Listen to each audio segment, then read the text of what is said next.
procéder à votre guidance sentimentale pour le mois d'avril. Alors, j'ai sorti la carte de la gratitude, de la récolte et de la grâce divine. Donc, très, très belle carte. Et on vous dit ici de faire attention à votre alimentation, retrouver un équilibre au niveau des comportements. Donc là, on voit quand même qu'il y a quelque chose, vous malmenez peut-être votre corps et votre esprit. On vous dit ici, au mois d'avril, d'essayer de manger plus sainement, peut-être de faire une petite détox, de dormir suffisamment, de retrouver un équilibre dans votre vie, peut-être arrêter de trop penser, voilà, méditer, des choses comme ça. Hein. Et on vous dit aussi que vous allez pouvoir récolter certaines choses. Alors justement, pour récolter, il faut être bien, hein, il faut être équilibré aussi.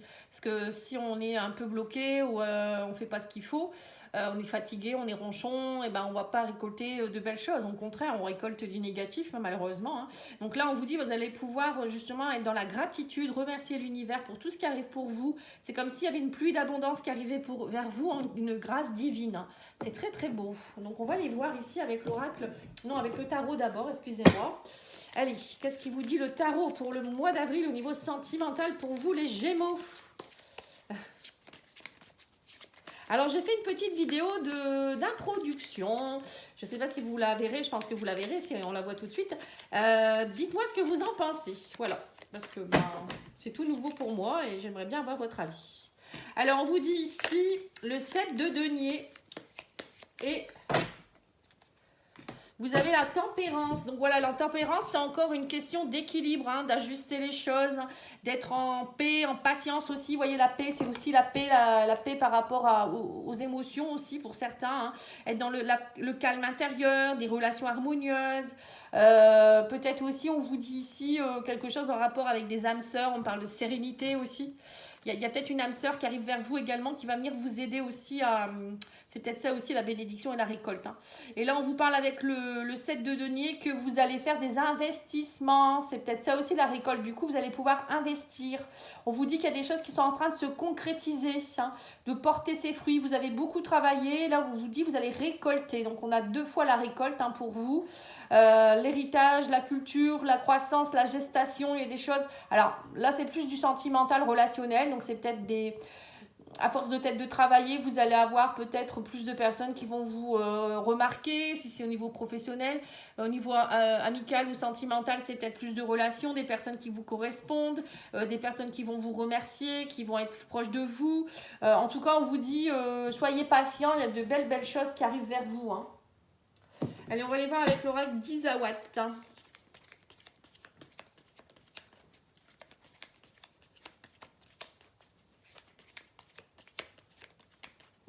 Donc là, j'ai fait aussi les tirages sentimentaux, généraux, pardon. Vous pouvez aller voir hein, dans la playlist d'avril. Il y a aussi la première quinzaine d'avril. Pour ceux qui veulent aller voir, c'est encore d'actualité.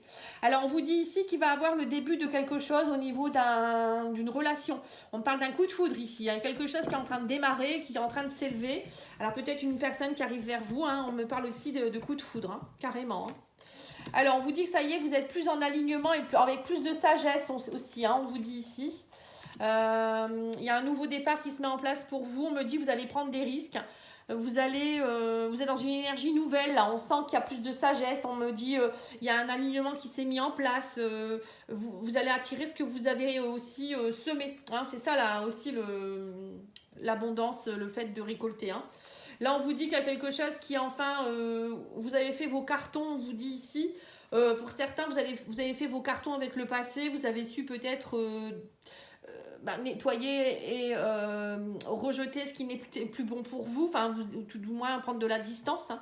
On vous dit pour certains, vous avez peut-être fait vos cartons, ça veut dire soit vous avez procédé à un déménagement justement, ou vous avez justement ce que je vous ai dit, hein, vous êtes éloigné de certaines choses.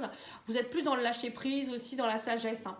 On vous dit que vous avez tiré des leçons de certaines choses aussi. On sent qu'il y a, vous avez eu votre bonne petite fée qui est là. On vous dit que vous avez tiré des leçons du passé, vous avez tiré des leçons de certaines choses, vous savez ce que vous voulez maintenant et vous allez écouter justement vos guides. Et on vous dit que la bonne petite fée, elle est à vos côtés. Elle va venir vous aider à justement à récolter l'abeille. C'est ça, hein, elle est travailleuse. Hein. Vous avez pris des risques, vous avez su prendre des risques. Et ça y est, on vous dit, ça y est, vous avez bien travaillé. Hein. Même au niveau peut-être professionnel. Bon, là, c'est plutôt sentimental, émotionnel. Mais on vous dit que vous avez travaillé sur le muret, c'est le blocage. Hein. Voilà, vous avez su travailler sur vos blocages. Vous avez pris des risques. Et là, vous allez récolter de belles choses. Vous avez tiré des leçons du passé. Vous êtes prêt à récolter. Hein. C'est chouette. Hein. En tout cas, il y a quelque chose de nouveau qui se met en place là. Hein. C'est comme si vous vous releviez de quelque chose. Alors, on va aller voir l'oracle de l'amour, voir un petit peu qu'est-ce qu'on vous dit. Donc, pour certains, il y a un coup de foudre hein, quand même. Hein. Donc, il y a une nouvelle relation. Hein, ou peut-être qu'il y a une relation qui est en train de s'intensifier. Hein. Bon, on vous dit quand même, restez prudent par rapport à votre couple. Hein, parce que les couples amoureux, on est jalousés hein, souvent. Hein. Donc, voilà, restez, pour vivre heureux, restons cachés un petit peu ici, on vous dit. Hein. Voilà, attention, on vous dit, vous êtes trop dans la joie, le bonheur, les fêtes, les célébrations. Mais voilà, montrez-vous... avec parcimonie, hein, n'en faites pas trop, on vous dit, parce que ça attire des jalousies. Là, on vous dit aussi qu'il y a un peu de doute, manque de confiance. Alors, peut-être qu'il y en a un des deux qui a un petit peu, on vous parle ici de l'homme. Il y a un homme qui manque de confiance en lui. Alors, peut-être que justement, à cause de ça, cette personne, elle va en faire des tonnes. Vous voyez, alors ça peut être vous ou votre autre, hein, je ne sais pas. Hein. On vous dit que c'est une personne, en fait, cette rencontre que vous avez fait, ou vous allez faire, hein, c'est quelqu'un que vous pourriez rencontrer lors d'une fête, hein, célébration. On vous dit aussi que c'est quelqu'un avec qui vous aurez des liens télépathiques de cœur et d'âme. C'est quelqu'un vraiment avec qui vous êtes très connecté. On vous dit que votre relation est liée à votre flamme jumelle. Hein. Alors, c'est peut-être même une flamme jumelle pour certains ou une âme sœur. Hein. On vous dit, mais attention, restez prudent hein, par rapport aux trahisons qu'il pourrait avoir autour de vous. Donc cette personne, je ne sais pas si elle... je ne sais pas si elle est tout à fait prête ou si c'est vous qui n'êtes pas prêt. On sent qu'il y a quelque chose, il faut rester prudent, on vous dit. Alors moi, je pense plus que ça vient des autres. Hein. On vous dit aussi qu'il y a eu des doutes, des manques de confiance, là, dernièrement. Peut-être dans votre couple aussi. Il y a eu un besoin de calme, de dépression. Il y a eu quelqu'un peut-être qui a eu une dépression dernièrement. Donc là, on vous dit, videz votre mental, lâchez prise, reposez-vous. J'ai l'impression qu'il y en a un des deux qui est un peu fatigué aussi. Hein. C'est pour ça qu'il ne faut pas trop vous précipiter. On vous dit aussi qu'il va falloir finir une histoire. Donc c'est peut-être ça, hein, vous clôturez quelque chose avec quelqu'un pour certains ou un passage de votre vie hein, pour certains aussi. C'est comme si vous finissiez une histoire et vous recommenciez un nouveau chapitre dans votre vie. Alors pour certains, ça peut être justement, vous venez de rencontrer cette personne et pour vous, c'est tout nouveau, vous doutez, vous manquez de confiance, vous avez peur de la trahison, ou c'est peut-être votre autre. Pour d'autres, ça peut être aussi dans votre couple, il y a eu des trahisons, il y a eu un petit peu de jalousie, il y a eu des complications. Et là, on vous dit, tournez cette page pour pouvoir en ouvrir une nouvelle. Ça ne sert à rien de rester sur ces émotions-là, en fait. Hein. Voilà, on vous dit il y a des choses qui vont bouger, on parle de voyage, de déplacement. Alors pour certains, vous allez peut-être aussi faire un voyage ou un déplacement, hein, ça va peut-être vous faire du bien. Vous avez peut-être besoin de vous reposer aussi, hein, un petit voyage en amoureux ou peut-être que vous allez aller voir cette personne justement. Hein, c'est peut-être quelqu'un que vous allez aller voir qui n'habite pas forcément près de chez vous, qui va peut-être vous inviter dans sa région, dans son pays, je sais pas, hein, ça peut être ça aussi. Allez, on va aller voir les liens du cœur pour voir un peu ce que vous devez travailler ici. Ah, flammes jumelles, hein. Pour moi, c'est des flammes jumelles hein, qui se retrouvent ici. Hein. On vous dit il y a eu beaucoup de répétitions de schémas, blocage transgénérationnel. Hein. Pour certains, vous êtes peut-être avec votre flamme jumelle, mais ce qui bloque, c'est peut-être des schémas répétitifs parce que ça vient de votre transgénérationnel. En ce moment, on travaille beaucoup le karmique et le transgénérationnel. Hein. D'ailleurs, n'hésitez pas à aller voir ma vidéo que j'ai faite à ce sujet. Je fais des soins de libération pour ceux qui veulent le travailler. N'hésitez pas, hein, c'est pas dur du tout. Au contraire, ça fait un bien fou. Et puis, ça rend service à beaucoup de gens parce que vous nettoyez vos descendants et vous libérez vos ancêtres. Enfin, je peux tout vous expliquer si vous le souhaitez. N'hésitez pas à aller voir la vidéo, vous tapez Libération des mémoires, Patty Angel et vous allez me trouver. Hein. Alors, on vous dit aussi que pour certains, vous êtes dans une dépendance. Hein. Vous avez des dépendances qui ne sont pas les vôtres. On parle d'une dépendance ici peut-être à une affective, sexuelle, une dépendance peut-être à l'alcoolisme, aux drogues, j'en sais rien. Ça peut être quelque chose dans ce goût-là. Hein. Mais on vous dit qu'il y a quelque chose qui ne vous appartient pas. Il y a des blocages ici. Alors c'est peut-être ça aussi que ça a été compliqué dans votre couple. Vous avez peur de nouveau que cette personne, peut-être, elle retombe, ou vous-même, hein, qu'elle retombe encore dans cette addiction, peut-être à la sexualité, peut-être avoir plusieurs partenaires. Bon, là, on voit qu'il y a quelque chose qui est en train de se travailler. On parle de nouveau départ. On vous parle aussi du printemps, donc c'est maintenant. Hein. Il y a des choses qui bougent. Hein. Alors, qu'est-ce qu'on vous dit? On me parle ici de l'union, de l'engagement avec votre flamme jumelle. Patience, on vous dit. Voilà. Vous voyez, c'est ça. Hein. Il y a une patience à avoir. Vous allez récolter. Mais d'abord, il faut d'abord... il va falloir, on vous dit, travailler peut-être sur des dépendances. Hein. Ou votre autre est peut-être en train de travailler. On vous dit y avoir des communications en tout cas. Hein. On voit que pour certains, vous êtes peut-être dépendant beaucoup aussi aux communications. Dès que votre autre ne vous écrit plus, vous appelle pas, ça y est, c'est la fin du monde. Ça, c'est pas bon. C'est une dépendance affective, ça. On vous dit aussi, il y a aussi un travail à faire peut-être sur la libération de votre enfant intérieur pour d'autres. Hein. On sent peut-être quelque chose de l'enfance qui est compliqué. Vous avez peut-être eu aussi des soucis sexuels lors de votre enfance, on ne sait pas. Hein. Là, on nettoie aussi beaucoup toutes ces choses-là. Hein. D'ailleurs, ça ressort beaucoup en actualité, tout ce qui est pédophilie, etc. Donc ça ne m'étonne pas du tout. Hein. On est en train de vraiment de nettoyer pour épurer hein, tout. Hein. En ce moment, c'est vraiment un mélange. Et là, on vous dit, il y a peut-être aussi l'arrivée d'un enfant aussi pour certains dans votre couple. Hein, ici, au printemps, il y a peut-être soit une grossesse, soit un bébé qui arrive aussi pour certains. Hein. Pourquoi pas? Bon, en tout cas, on vous dit, vous avez votre libre arbitre. Vous avez toujours le choix de dire oui ou de dire non. Hein. Si la personne, vous sentez que c'est pas encore ça, vous avez le temps d'attendre. Hein. Là, on vous dit actuellement, vous êtes plutôt, vous vous sentez un peu bloqué, vous vous sentez dans une impasse. Vous êtes beaucoup dans votre mental. Vous voyez, donc pour certains, vous êtes en train de travailler certaines choses. Hein. Faites-vous aider. Hein. Franchement, le fait de se faire aider, ça permet déjà d'être mieux soi-même, mais aussi d'accentuer aussi, que ça aille plus vite pour vous retrouver au niveau de votre flamme jumelle ou votre âme sœur. Hein. On n'a rien sans mal, hein. De toute manière, on est venu pour travailler.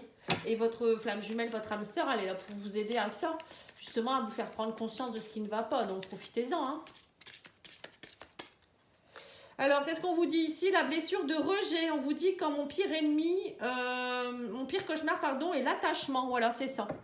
Pour certains, vous êtes dans la blessure de rejet. Donc, peur d'être rejeté, trop attaché à l'autre. On est prêt à faire plein de choses, même si c'est un contre-cœur. Enfin, ça, c'est plutôt la blessure d'humiliation. Mais voilà, il y a un attachement trop important. Et du coup, vous ne vivez pas sereinement votre relation. Ou peut-être quand la personne n'est pas là, justement ce que je vous disais, hein, dès que la personne elle vous écrit plus, c'est la fin du monde. Hein, donc ça, c'est pas bon du tout. Alors, on va aller voir le message de votre autre, voir un peu ce qu'il vous dit. Alors, on vous dit ici, comment puis-je me faire pardonner? Vous voyez, donc il y a bien eu quelque chose, hein, comme une dépendance à quelque chose qui vous a fait mal. Et on vous demandait, tout à l'heure, on vous disait d'ailleurs d'être patient et prudent. Là, on vous dit aussi, te voir m'a toujours fait le plus grand bien. Donc, peut-être que vous allez aider aussi votre autre à sortir d'une dépendance. Hein, peut-être aussi. Donc, vous allez peut-être aller le voir justement dans un hôpital ou on ne sait pas hein, ce qui peut se passer. Et on vous dit aussi, fais-moi confiance, ne me laisse pas. Voilà, c'est ça. Vous voyez, pour certains, vous êtes dans une relation qui est un peu compliquée actuellement, mais c'est votre flamme jumelle ou votre âme sœur, donc vous êtes prêt à beaucoup de choses. Hein. Et on sent qu'il y a un manque, hein, il y a un gros manque par rapport à ça. Ou peut-être que vous êtes séparés pour une autre raison. Alors, on vous dit ici, laisse tes peurs et doutes de côté et fonce. On vous dit aussi, tu ne pourras pas faire changer d'avis cette personne en lui donnant plus qu'il ne peut déjà apprécier, respecte-toi. Voilà, vous voyez, c'est ce que je vous ai dit, vous donnez beaucoup pour l'autre. Hein. Et on vous dit aussi, lâche un peu le contrôle sur votre relation, ton autre étouffe sous ta vigilance excessive. Alors voilà, là aussi, on vous dit aussi que c'est pas parce que cette personne, si elle a peut-être des dépendances ou autre, et que vous êtes trop à le bichonner, trop à le surveiller, et ça l'étouffe. Hein. Il ne faut pas vous oublier non plus dans cette relation. Hein. Alors, on a ici le cœur universel, là, puis après je finirai là-dessus. Alors, on a quoi? On vous dit ici, regarde le visage de cette carte. Que reflète-t-il pour vous? Méditez sur cette image. Après un moment, vous verrez que le visage disparaît au profit d'étoiles et de galaxies. Un espace de création infinie où les possibilités vont bien au-delà de vos pensées. Cette carte de cœur universel reflète le potentiel infini de votre créativité et les innombrables opportunités de création qui sommeillent à l'intérieur de vous. Tout est possible, il vous suffit de choisir. Voilà, donc là on voit que vous avez votre libre arbitre. Hein. Donc vous pouvez choisir vraiment ce que vous voulez faire. Hein. Cœur universel, c'est vous qui avez le libre arbitre, c'est vous qui pouvez décider. À tout moment, vous pouvez dire non ou oui. Voilà, en tout cas, moi je vous remercie, je vous souhaite une belle soirée et je vous dis à bientôt. Merci, au revoir.